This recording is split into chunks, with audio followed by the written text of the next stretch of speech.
안녕하세요. 어프로젝트 송근혁입니다.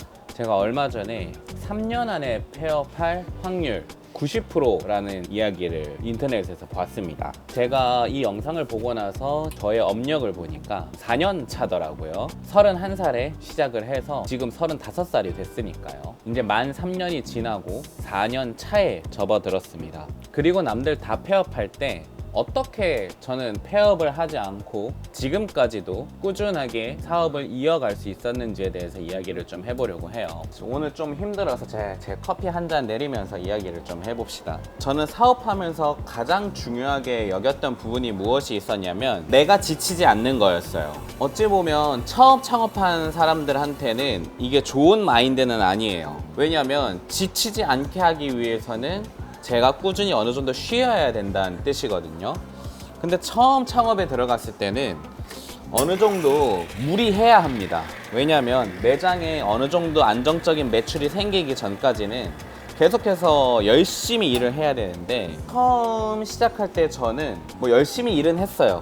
물론 효율이 굉장히 떨어지긴 했지만 어찌 보면 더 할 수 있었는데도 저는 제 몸을 중요하게 생각하고 저의 마인드를 중요하게 생각했기 때문에 엄청 막 제 몸이 부서져라 일하지는 않았었습니다. 저는 그게 맞다고 생각을 했었어요. 근데 많은 사람들이 처음 창업하고 2년간은 진짜 죽었다 생각하고 일해야 된다고 이야기를 많이 하거든요. 왜냐면 제가 창업할 때 이미 창업을 했던 카페 사장님이 저한테 그렇게 이야기를 해줬었어요. 물론 그 카페 사장님도 제 지인이었기 때문에 진심으로 조언해 준 거였죠. 그래서 저도 처음에는 열심히 한 것 같아요. 하지만 점점 제 생활이 좀 괜찮아지기 시작하면서 좀 나태해진 게 있었죠. 하지만 이것도 답이 없는 게, 제가 그렇게 처음에 몸을 사렸어서 지금까지 올 수 있었던 것 같아요. 제 주변에 같이 시작했던 이 군포 지역의 많은 사장님들이 이제 몇 개의 업체가 남지 않았습니다. 3년 넘게 제가 지금 카페를 유지시킬 수 있었던 가장 큰 원동력 중에 하나는 너무 심하게 무리하지 않는다. 저는 일하면서 어떤 한 가지 신조 같은 게 있어요. 그게 뭐냐면 내일 출근하기 싫을 만큼 일하지 말자예요. 사장으로서 엄청 안 좋은 마인드 아닌가 생각할 수 있지만 저는 그렇게 생각 안 하거든요.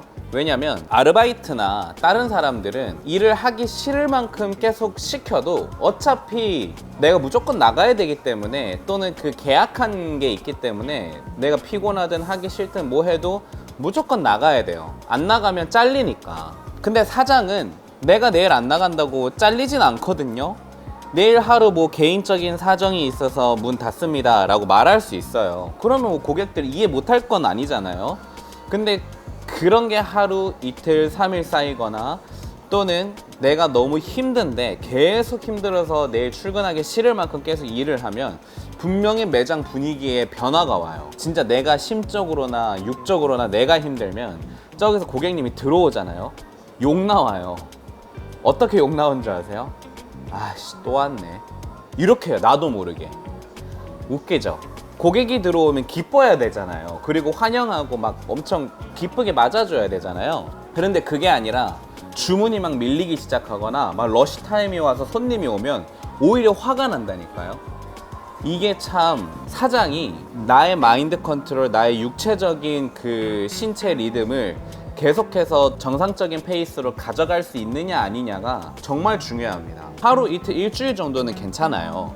그런데 오랜 시간 동안 매일매일 다음날 출근하기 싫을 만큼 힘든 스케줄을 계속 보내잖아요. 그러면 나중에 폐업하게 되는 거예요. 왜냐면 중간에 내가 뭐 하고 있지? 이 생각이 들거든요. 나는 처음에 창업할 때 즐거운 마음으로 내가 하고 싶은 일 하면서 즐기게 커피 내리면서 내 예쁜 디저트 만들면서 고객들과 즐거운 소통을 하면서 장사를 돈 벌고 싶다, 그런 마인드로 시작을 한 사람이 많은데, 내 몸이 힘들면 그런 거 온데간데 다 없어지거든요. 근데 그런 날들이 축적되기 시작하면은 더 이상 사업의 의미가 사라져 버리잖아요. 그러면은 이제 폐업의 수순을 쉽게 밟게 되는 것 같아요. 그게 거의 3년에서 결정이 나는 것 같아요. 1년은 할 수 있어요, 참고. 2년도 할 수 있어요. 왜냐면 1년 동안 힘들었어도 2년 차에는 돈이 조금 벌리기 시작하고 안정화가 되니까요. 근데 3년 차에 되면 진짜 내가 뭐 하는 거지? 이 생각이 들면 그 생각을 걷잡을 수가 없어요. 저는 제가 힘들면 힘든다는 게 진짜 내 몸에 병이 날 것 같거나 내가 이렇게 하면 여기 아플 것 같은데 라는 생각이 들면 거기서 멈췄어요. 더 욕심을 안 내는 거죠. 그리고 앉아서 쉬었어요. 그래서 첫 번째입니다. 두 번째, 끊임없이 변화했어요. 끊임없이 변화했다는 뜻이 뭐냐면 끊임없이 발전을 했다는 뜻이거든요. 저는 한시도 가만히 있지 않았어요. 정말 이런 생각 많이 해요. 처음에 내가 장사를 시작하고 어느 정도 자리가 딱 잡히잖아요. 그럼 이렇게 생각해요. 자리가 잡혔으니까 이대로만 가면 되겠다, 이 생각을 많이 해요. 근데 그거는 나쁘지 않아요. 왜냐면 잘 되는 방법대로 가는 거니까. 그런데 잘 되는 방법대로 쭉 가다가 보면은 어느 순간 뚝 떨어져요. 아니면 천천히 떨어져요. 근데 이럴 때 정말 조심해야 되는 게, 천천히 매출이 떨어지고 있으면 잘 감지를 못해요. 그냥 뭐 날이 흐려서 그렇겠지, 또는 요즘 경기가 어려워서 그렇겠지, 또는 뭐 이래서 그렇겠지 저래서 그렇겠지 생각을 하게 되거든요. 근데 그게 아니에요. 정말 정확한 정보가 아니면 믿지 마세요. 왜 매출이 떨어졌을까? 계속해서 생각해야 됩니다. 그래서 저는 조금이라도 이 매출이 떨어지기 시작하는 그 조짐이 보이면은 저는 계속 매장을 변화시켰어요. 너무 손님이 없어서 할 게 없거나 이럴 때면은 매장 전체 구조를 바꾸는 한이 있더라도 뭔가 매장의 분위기를 바꾸고, 또는 계속 신메뉴를 개발하고 인스타그램을 하거나, 또는 여러 가지 엄청 많은 변화를 계속 주었거든요. 변화하지 않으면 매출이 오를 리가 없어요. 왜냐면 지금까지 했던 방법 그대로 했는데 떨어지고 있는 거니까. 그럼 다른 방법을 찾아야 된다는 뜻이거든요.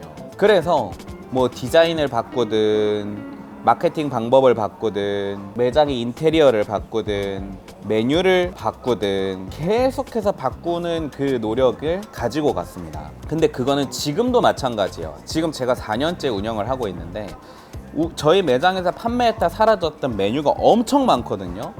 그리고 지금 매장을 대충만 봐도 오늘도 고객님께서 이야기해 주시더라고요. 매장이 예쁘다고, 프랜차이즈냐고 묻더라고요. 지금 여기 뒤에 이런 것들도 다 계속해서 변화하는 게 정말 중요합니다. 근데 그 고객님도 카페를 하셨대요. 그래서 이야기를 했대요. 이 정도 이렇게 디테일을 챙기고 하나하나 다 꾸미고 이렇게 바꾸어 놓는 것들이 정말로 에너지를 많이 쏟고 힘든 일이라고 이야기를 하더라고요. 그래서 되게 기분 좋았습니다. 고객님이 알아봐 주시니까. 근데 그분도 그 말을 할 수 있었던 이유는 본인이 카페를 운영을 해봤으니까. 그래, 큰 손이었어요. 많이 사가셨습니다. 뭐든지 고객님은 어떤 말씀을 하셔도 많이 구매해 주시는 고객님이 짱입니다. 여튼 하고 싶은 얘기는, 저는 항상 변화에 신경을 곤두세우고 있었어요. 뭐가 잘못했을까? 계속 개선할 건 뭘까? 바꿀 건 뭘까? 근데 이건 매장 외적인 부분이잖아요. 전 매장 내적인 부분도 정말 신경을 많이 썼어요. 왜냐면 왜 이렇게 몸이 피곤하지? 이 몸이 피곤한 이유가 뭘까를 봤을 때, 매장 안에서 작업하는 그 작업실에 동선이 불편하게 돼 있다거나, 수납 공간이 불편하게 돼 있다거나, 어떤 이런 부분들이 있거든요. 뭐 설거지하는 게 불편하거나, 이런 것들을 조금 어떻게 개선하면은 내 몸이 조금이라도 덜 피곤할 수 있을까? 항상 효율에 있어서 최고를 찍으려고 정말 노력을 많이 했거든요. 하지만 매장에서 가장 오래 일하는 사람은 저잖아요. 그래서 제가 근무하기에 좋은 환경은 무엇일까? 가장 효율적이고 가장 관리가 잘 되는 방법은 무엇일까? 끊임없이 공부하고 생각하면서, 다른 매장은 어떻게 하는가, 다른 사장님들은 어떻게 하나, 그리고 어떤 것들이 맞는 방법인가, 이런 걸 끊임없이 공부했거든요. 물론 지금까지도 계속해서 바꾸고 있어요. 저 2주 전에 저희 매장 전체를 또 다 바꾸었거든요. 나중에 한번 영상 저희 매장이 어떻게 되어 있는지 한번 보여드릴게요. 그런데 제 아내는 이 변화를 싫어하거든요. 그래서 저는 항상 아내 몰래 바꿔요. 아내가 어디 여행을 갔다거나, 아내가 어디 뭐 친정을 갔다거나, 아내가 어떤 일이 있어서 뭐 이렇게 자리를 비웠을 때, 그때 많은 시간을 가지고 매장을 싹 바꾸어 버리거든요. 근데 이렇게 매장을 바꿨을 때 이미 고객님들한테 계속 피드백이 와요. 왜냐면 벌써 바뀌었으니까, 신기하니까, 재밌으니까. 그리고 한번 바뀐 것을 경험해보면 하고 싶은 피드백이 생긴단 말이에요. 왜냐면 내가 전에가 더 편했는지 지금이 더 좋은지. 근데 바뀐 걸 항상 고객들은 더 좋아했어요. 왜냐면 고객들이 느끼기에 더 좋고 편한 방법으로 편한 방법이겠다 싶어서 제가 바꾼 거니까. 그래서 계속해서 끊임없이 변화하는 거, 지금 상태에 만족하지 않고 계속해서 개선시키고 변화시키고 노력해 나가는 게 정말 중요하다. 이게 정말 중요한 부분 중에 하나인데, 세 번째로 제가 오랫동안 장사를 할 수 있는 이유는 뭐냐면, 나 혼자서 하지 않아요. 이게 무슨 뜻이냐면 다른 사람들과 함께 한다는 거예요. 예를 들어서 처음에 시작할 때는 혼자 하는 게 맞아요. 하지만 저는 처음 시작할 때 혼자 운영을 했지만 제 아내가 처음에 창업 자리가 잡힐 때까지 어느 정도 도와줬거든요. 그래서 그때 아내는 선생님이어서 출근을 하고 퇴근을 하면 오후 4시, 5시였어요. 그 5시에 매장에 오면 5시부터 저녁 한 8, 9시 또는 뭐 새벽까지 일이 밀리면 도와주고 갔습니다. 그리고 창업 단계부터 레시피 만드는 것부터 모든 많은 부분들을 아내가 도와줬거든요. 저희 매장에서 처음에 판매했던 모든 음료는 다 아내가 만들어 놓은 레시피였어요. 왜냐하면 아내는 바리스타 자격증도 있고 아르바이트 경험이 굉장히 많았거든요. 그래서 웬만한 레시피를 다 알고 있더라고요. 오랫동안 카페에서 알바하면 좋은 점은 뭐냐면 어떤 재료를 사장들이 쓰는지를 알 수 있어요. 웬만 만들고 하는 게 다 그 어떤 브랜드를 썼는지 다 강제로 숙지가 되거든요. 그리고 결국 카페를 창업하려고 보면은 그때 그 재료가 가장 맛있어서 그 재료를 쓴다는 걸 알거든요. 그래서 제 아내의 도움도 많이 받았었고, 그리고 이제 자리가 잡히고 제 아내가 이제 아이를 낳고 이렇게 했을 때는 또 제가 어떻게 버틸 수 있었냐면, 그때는 저희가 아르바이트생이 2명이 있고 정직원이 1명이 있었습니다. 그래서 그 거의 1년이라는 시간 동안 저희 지출이 엄청 많았죠, 인건비로. 하지만 그래도 수익을 적게 가져가고 저의 저의 체력을 많이 아낄 수가 있었던 거죠. 만약에 우리 직원분들이 없었으면 저 지금까지 못 왔을 거예요. 왜냐면 제 생활도 너무 힘들었고 매장 자체도 일이 많았었기 때문에 지금은 이제 아르바이트 3명 체제로 가거든요. 하여튼 제가 지금까지 올 수 있었던 이유는 저 혼자 하지 않았다는 거. 1인 카페라고 해서 사장이 모든 걸 혼자 다 할 필요는 없어요. 필요하면 누군가의 도움을 받아야 되고, 그리고 그냥 도움을 요청할 수가 없는 상황이면 내 돈을 어느 정도 주고라도 내 매장에 직원을 1명이라도 두는 것을 정말 추천드려요. 물론 매출이 안 나오면 두면 안 됩니다. 하지만 내 수중에 뭐 몇백씩 이렇게 들어오고 있는 정도의 수준이 된다면은 최소 알바 1명, 2명은 두세요. 그래서 나의 휴일을 만들던지 나의 저녁 시간을 만들던지 내가 쉴 수 있는 시간을 반드시 만드세요. 그게 정말 중요합니다. 그리고 다른 사람들과 함께 일을 하잖아요. 그러면 새로운 아이디어와 새로운 에너지가 또 생겨요. 그래서 정말 오래 가고 싶다 또는 멀리 가고 싶다면 혼자 일하지 말고 함께 일할 수 있는 환경을 빨리 만드세요. 그게 돈이 없으면 매출을 빨리 어떻게 올릴까 생각을 하셔야 되고요. 공간의 문제라면은 이 공간을 어떻게 하면 함께 일할 수 있는 공간으로 만들 수 있을까 고민도 하셔야 되고요. 마지막으로 이야기하고 싶은 게 있는데, 4번째예요. 이 매장 있죠. 매장이 사장이 없어도 최대 한 이틀, 3일 정도는 굴러갈 수 있게 자동화를 만들어 놓는 거예요. 이게 뭔 뜻이냐면 아까 함께 하라는 거랑 같은 일맥상통하는 건데 좀 다른 이야기이긴 해요. 그게 뭔 뜻이냐면 매장이 꼭 시스템화가 돼야 됩니다. 매뉴얼이 있어야 되고 시스템화가 돼야 돼요. 한마디로 내가 매장에 없어도 매장이 굴러가야 된다는 이야기예요. 물론 사장이 계속해서 부재를 하면은 문제가 되겠지만 매장을 자동화 만들어서 놀러 다니란 이야기는 아니고, 어떤 일들이 있을 때 내가 자리를 비워도 매장이 굴러갈 수 있는 정도가 되면은 그 매장은 정말 괜찮은 매장인 거예요. 튼튼한 매장인 거예요. 근데 사장이 단 1시간 또는 2시간 아니면 하루 딱 비웠을 때 매장이 엉망진창이 되고 아예 장사를 할 수 없는 상황이 된다.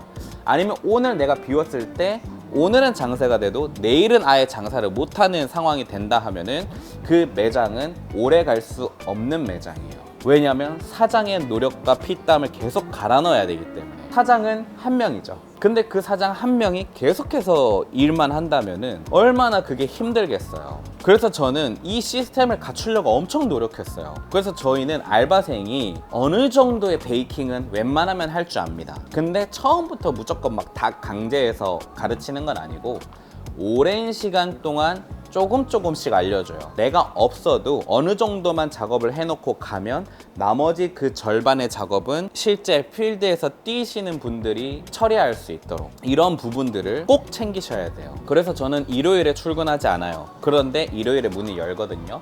그리고 저희 매장은 휴일 없습니다. 명절에도 열어요. 어떻게? 명절 때 출근할 수 있는 아르바이트생이나 직원이 있으면 제가 없어도 그분들이 출근하면 그냥 매장이 돌아가거든요. 이 시스템을 반드시 만드세요. 이 시스템을.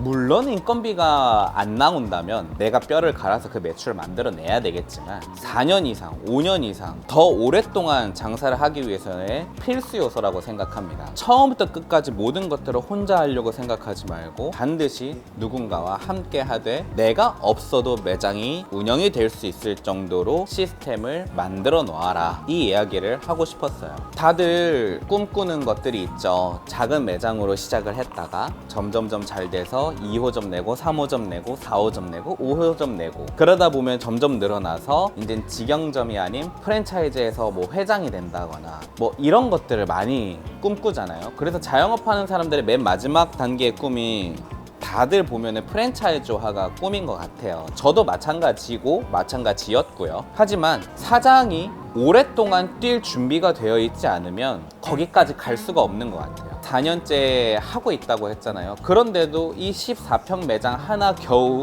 그냥 겨우겨우 굴리고 있는 정도예요. 근데 앞으로는 더 큰 일들을 많이 할 수 있겠죠. 저도 그런 준비를 하고 있고 내공을 쌓고 있다 생각을 합니다. 여러분들이 함께 오래 뛰었으면 좋겠어요. 정말 오래 멀리 가기 위해서는 내가 어떤 노력을 해야 될까? 계속해서 끊임없이 공부하면서 업그레이드 해나가는 여러분이 되었으면 좋겠습니다. 오늘은 여기까지. 여러분 다음에 또 봅시다. 안녕.